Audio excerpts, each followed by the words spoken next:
ख़त्म करो, क्यों हमें मारना, तो हमें मार डालो, ना परेशान करो।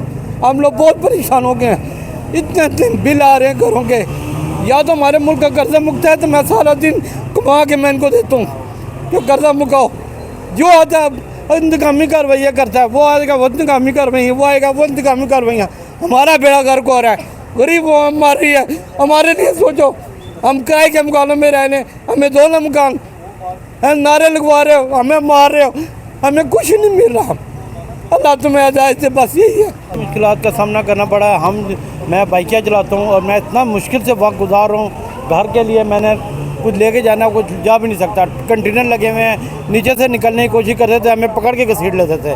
हम सवारियों को लेके जाते हैं, कहते हैं नहीं जी नहीं, हमें तोड़ तक लेके जाओ। कहाँ तक लेके जाएँ?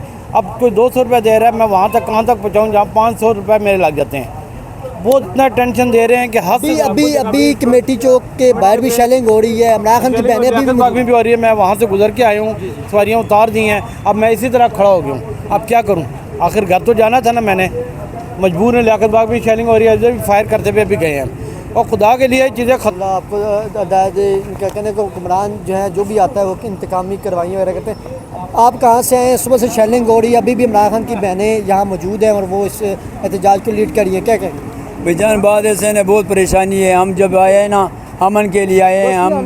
हम जो है ना अमन चाहते हैं, अमन के लिए आते हैं। हम जल्द सख्त के लिए आए हैं और ये लोग जो है ना शेलिंग करते हैं, लबड़ का गोली इस्तेमाल करते हैं, सांस बिल्कुल बंद हो जाते हैं। लोग बूढ़े औरत भी आते हैं, बूढ़े भी हैं, वो भी बहुत परेशान हैं। तो इस वजह से जन मेहरबानी करो, इतना परेशान लोगों को ना किया करो। हम तो जन आज़ाद हैं, इस तरह हमको क्यों ग़ुलाम बनाना चाहते हो? तो हम जो ना आज़ादी चाहते हैं, तो इसका ये मतलब तो नहीं है अभी हमको मार दो। मारने का इतना शौक है। तो आज ये लियाकत बाग हमें कश्मीर नज़र आ रहा था, जिस तरह धुआं उठ रहा था, जिस तरह शेल आ रहे थे। हालात बहुत ऐसे, लोग जो है बेहोश होने लगा।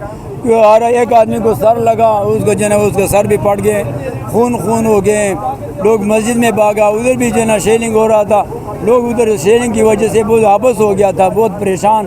तो मेहरबानी करो खुदारा, बस लोगों का एहसान जीना आराम कर दिया, मेहरबानी करो, इससे गुरेज हो जाओ। हमारे साथ आदिल मौजूद है, शांगला से आए हैं। आदिल, क्या कहोगे? दिन भर आप यहाँ मौजूद रहे हो, शेलिंग होती रही है? जी बिस्मिल्लाहिर्रहमानिर्रहीम। जब मैं कल 11 बजे इधर पहुँच गया, बहुत ज़्यादा शेलिंग होता है। हम पर पुलिस ने तशद्दुद भी किया और बहुत ज़्यादा हमने शेलिंग किया, पर हमने मस्जिद का रास्ता अख्तियार किया। हम मस्जिद में दाखिल हुआ, मस्जिद में भी शेलिंग का गोली आता है। आज इसने ऐसा माहौल बनाया है जो कश्मीर का हालात था, और ये इम्पोर्टेड हुकूमत फारम 47 की पैदावार है। हम खान के साथ आखिरी सांस तक खड़े हुए हैं। इमरान खान के साथ आखिरी सांस तक खड़े रहेंगे और कारकुनान अभी भी डटे हुए हैं। लोगों का यही कहना है कि हुकूमत जो है इंतकामी कार्रवाइयाँ बंद करें और पूरा मन में एहतजाज करने दिया जाए।